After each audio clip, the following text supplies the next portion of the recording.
شاکر حسین داور district police officer Jhelum نے تحصیل سوہاوا police خدمت مرکز میں ای ٹیسٹنگ سسٹم اور ڈرائیونگ لائسنس ٹیسٹ کا افتتاح کر دیا، جس سے تحصیل بھر کے شہریوں کو ڈرائیونگ لائسنس کے حصول کے لیے جہلم نہیں جانا پڑے گا۔ 6 لاکھ سے زائد کی آبادی پر مشتمل تحصیل سوہاوا کے شہریوں کو ڈرائیونگ لائسنس کے حصول کے لیے جہلم جانا پڑتا تھا، جس پر شہریوں کو سخت پریشانی کا سامنا کرنا پڑتا تھا۔ ڈی پی او جہلم نے سوہاوا میں E testing and driving licence centre کا افتتاح کیا، جہاں 15 دن بعد ٹیسٹ ہوا کرے گا، جس میں 100 سے زائد افراد ایک دن میں لائسنس حاصل کر سکیں گے۔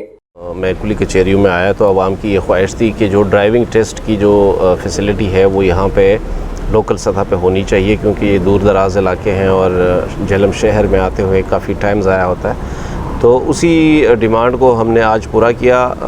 جو driving testing facility electronic system جو لگا ہوا ہے ڈسٹرکٹ جہلم میں، اس کو ہم نے اب یہاں پہ تحصیل لیول پہ بھی منتقل کر دیا ہے۔ اس کا طریقہ کار یہ ہوگا کہ 15 دن کے اندر ایک ٹیسٹ یہاں پہ ہو جایا کرے گی، یعنی مہینے میں 2 دن جو ہے یہاں پہ ٹیسٹ ہوا کریں گے۔